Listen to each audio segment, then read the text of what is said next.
Salamat, natapos din. Kaso, may gusto nang bumili sa Blue Up. Sa Oh, love, andiyan ka na pala.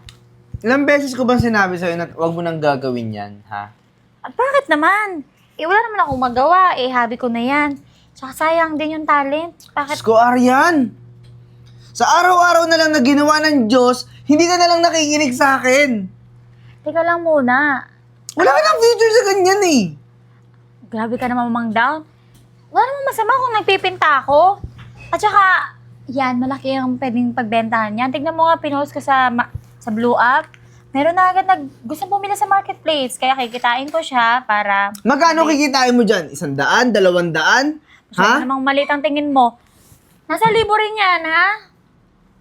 Sa 1,000. Oo. O, ito, nasa 1,000 yan. O, yan, ito yung mga ginagawa mo. Ito yung mga pinipin mo. mo? Ayan, nasa 1,000 yan, ha? Ha? Grabe ka naman. Wala kang future sa ganyan. Isaksak mo sa kukote mo.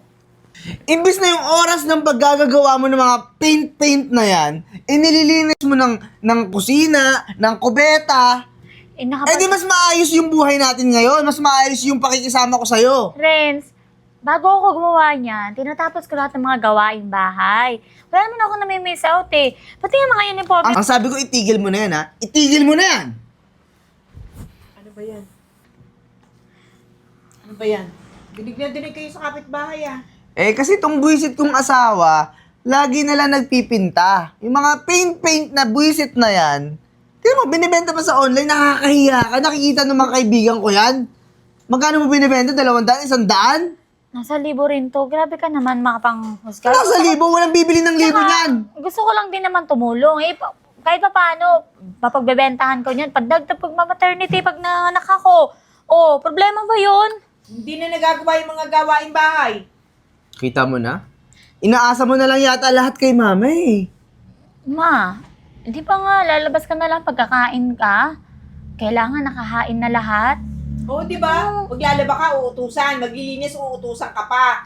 Wala ka nang kakusa dahil nandiyan ka na nakatutok sa ginagawa mong yan. Araw-araw na lang yan. Ano, Arian? Hindi ka na nahihiya sa nanay ko? Ha? Pakapalan na tayo ng mukha dito? Pasensya na po, ma. Pero ginagawa ko naman lahat ng gawain ng bahay dito bago ako magsimula dito eh. Bago ako mag-start magpinta-pinta. Sabi ko, itigil mo na yan, ha? Ipapakain ko sa'yo yan. Isa pa! Tigil mo yan. Tigil mo yan.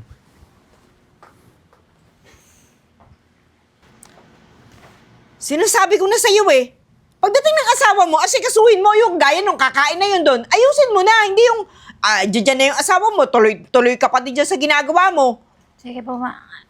Ihahainan ko na po.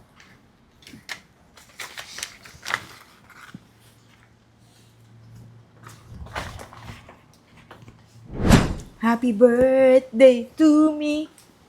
Happy birthday to me.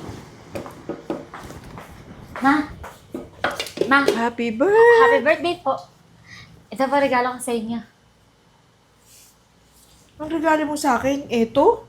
Opo, pininta ko po yan. Ang pangit naman. Parang basura lang. Hindi mo nagustuhan, ma? Hindi. Ayan mo, ma, pag nakabenta ako ng maraming pinta, maraming painting, ibibili kita ng gusto mo. Ano bang gusto mo? Di man ako naniniwala sa'yo na mabibilhan mo pa ako ng ibang regalo. Alam mo, mula na dumating ka dito, ganito na nangyari sa buhay ko eh. Ikaw talaga yung pasaway eh. Kagaya niya, nagbuntis ka agad. Sabi ko, wag muna magbuntis. Hayaan na muna magsama kayo ng... Wala mo nang ganyan. Dagdag gastos yan eh, no?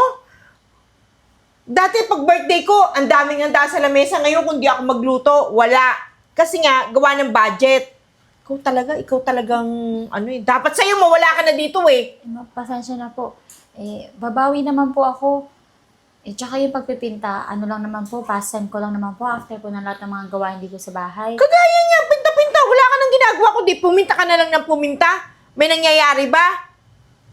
Pasensya na po, ma. Pasensya. Ang dapat sa'yo, mawala ka na rito. Yun ang pasensya. Dahil doon ako masaya. Naiintindihan mo? Naiintindihan mo? Grabe naman po kayo, ma. Dapat talaga mawala ka na dito eh. Renz! Renz! Ma? Renz! Ma! Renz, tama yung babae niya, sinakal na lang ako basta dito. Hindi ko naman siya inaano. Anong ginawa mo? Ha? Basta na lang niya Wala akong ginagawa. Birthday na birthday ni Mama, tapos Oo nga, sasakalin mo siya? Birthday ko pa naman. Binigyan ko nga si mama ng regalong painting eh. Regalo, Renz, ang sakit, tingnan mo nga. Anuhin ni Mama yung painting. Di ba sinabi ko na sa'yo, itigil mo na yung pagpipainting-painting na yan? Tapos sasaktan mo pa si Mama. Tingnan mo Alam nga, mo- tingnan mo. Ayos ka lang ba, Ma? Tingnan mo, wala ba? Wala naman. Alam mo, Arian, wala ka na talagang silbi dito sa bahay. Ngayon, nagpapabigat ka pa. Wala na tong kwentang painting. Mananakit ka pa ng nanay ko.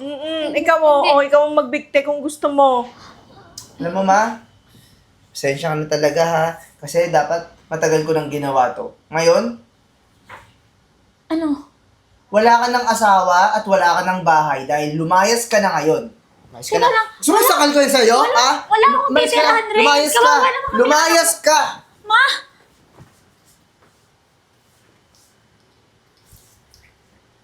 Day to me. Happy birthday to me.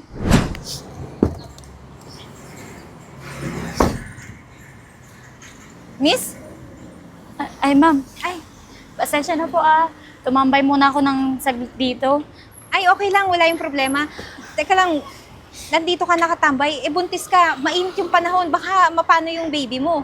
Eh, kasi po, wala akong matirahan eh. Pinalayas ako ng biyanan ko. Pati ng asawa ko. Teka lang, pinalayas ka ng biyanan ng asawa mo.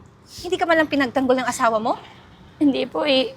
Kasi po, galit na galit pa siya sa mga hobby ko. Like ito, pagpipinta. Teka lang, At sabi niya, nagsasayang lang ako ng panahon, oras. Tapos di ko na nagagampanan yung pagiging asawa ko. Pabigat na ako, kaya pinalayas ako. Eh, buntis pa nga ako ngayon, kaya di ko alam kung saan ako pupunta. Wala naman ako ibang kamag-anak dito.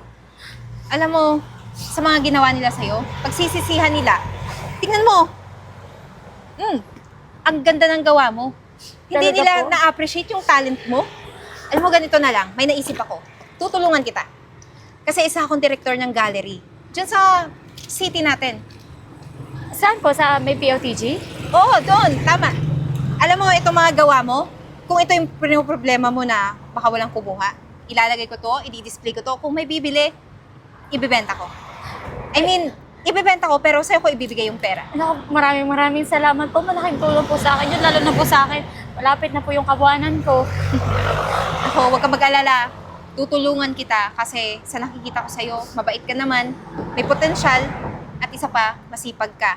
At ginagawa mo yung lahat para sa magiging anak mo. Kaya yung biyanan at asawa mo, huwag mo silang isipin.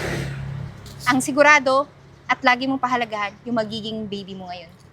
Maraming salamat po. O siya, sige, ilalagay ko to sa gallery ko ha. Tapos sasabihin kita kapag may taong naging interesado sa mga gawa mo. At kukunin na rin kita bilang isang painter. Kasi kung hindi mo natatanong, painter din ako. Eh talaga po, Mm-mm. eh, hindi po ba parang pabigat kasi buntis po ako? Ano ka ba? Hindi ka pabigat. Sa tingin ko nga, blessings ka para sa akin. Maraming salamat po talaga. Ulo po kayo ng langit. Wala yun. O siya, sige, ganito na lang. Sumama ka sa akin. Uuwi tayo. Doon ka na sa bahay ko. Okay lang po? Oo. O tara na. Ako Sige na bahala po. sa gamit mo. Maraming salamat po. Mabigat po.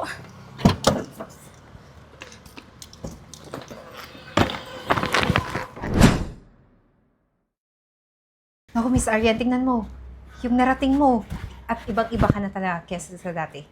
Eh ma'am, kung hindi naman tayo nakita nung araw na yon at nagkakilala, hindi ko mararating kung anong posisyon ko ngayon. Kaya sobrang grateful ako kasi nakilala kita. Alam mo, hindi naman ako nagsisisi sa naging desisyon ko. Kasi may pinatunguhan lahat ng tinuro ko sa'yo. Kaya ito na yun. Kaya may sarili na akong gallery, di ba? Tama. Ay nga pala, ito pala yung bago kong... Yan. Bago kong painting. Ikaw na mag-display din sa gallery ha. After ng meeting ko, susunod ako sa'yo mamaya. Alam mo, pabilib ng pabilib talaga ako sa mga ginagawa mo. Kada painting mo, may kakaiba talaga. O, ako nang bahala dito, huwag kang mag-alala. Lalagay ko to doon para makita sa exhibit. Yvette? Yes, ma'am? Pakilagay pala to sa sasakyan. Pakiingatan ha, Okay kasi po. mahalaga yan. Sige pa, sige pa. Thank you. O siya, sige, hindi na rin ako magtatagal kasi may date din kami ng boyfriend ko. Sige. Susunod na lang ako mamaya sa gallery pagkatapos ko dito lahat. Pagkatapos ng lahat ng gagawin ko dito. Kasakitan na lang tayo doon. Okay, sige. Sige, Ingat, ha? ingat. Arian, Sino na papasok niyo dito? dumiretso na kami ni Mama kasi sinadya ka talaga namin. Nakita namin yung painting mo kasi sa auction. Sobrang laki palang halaga nun. Sobrang laking pera ang pwedeng mabili sa isang painting lang. Arian, sorry Sana pala sinuportahan na lang kita sa pagpipaint mo. Ako din, may ako sa'yo ng pasensya sa lahat ng nagawa ko sa'yo. Malaking aral yun sa amin. Actually, friends, napatawad ko na kayo. Dati pa, ayoko magdala ng galit sa puso ko. Ako, salamat naman. Pero, Arian, baka pwedeng matulungan mo kami ni Mama kasi pinalayas na kami sa inuupahan naming bahay. Tsaka, naghihirap na kami ng sobra ngayon. Pero pasensya na ha. Yung papasuhan pa kayo sa buhay ko ulit, hindi na. Kasi yung mga kasalanan niyo sa akin noon, napatawad ko na pero hindi ko pa rin nakakalimutan hanggang ngayon. Ganun ba? Sige, Arian, hayaan mo na. Nagbakasakali lang kami. Mag-iingat ka lagi. Tara na, Ma. Mami, Oh yes, baby. let's go home na. Kasi Why? na-bored na ako. Okay, we'll go home na. Arian, siya na ba si... Si Nathan. Yung batang nasa sinapurpunan ko nung mga panahong pinalayas niyo ko. At wala akong mapuntahan. Ang poging bata. Hi, Nathan. Ako Hello. yung dad mo. Arian, sana mabigyan mo ako ng tsansa para maging mabuting tatay para kay Nathan. Hindi ko naman pagdadamot yung bata sa'yo. Kung gusto mo magpakatatay, sige. Wala namang problema. Sige, Arian, di ko sasayangin yung tsansa pero papatunayan ko sa'yo na nagbago na ako. Nathan, next time, sasama ko si Lola mo. Gagala tayo, ha?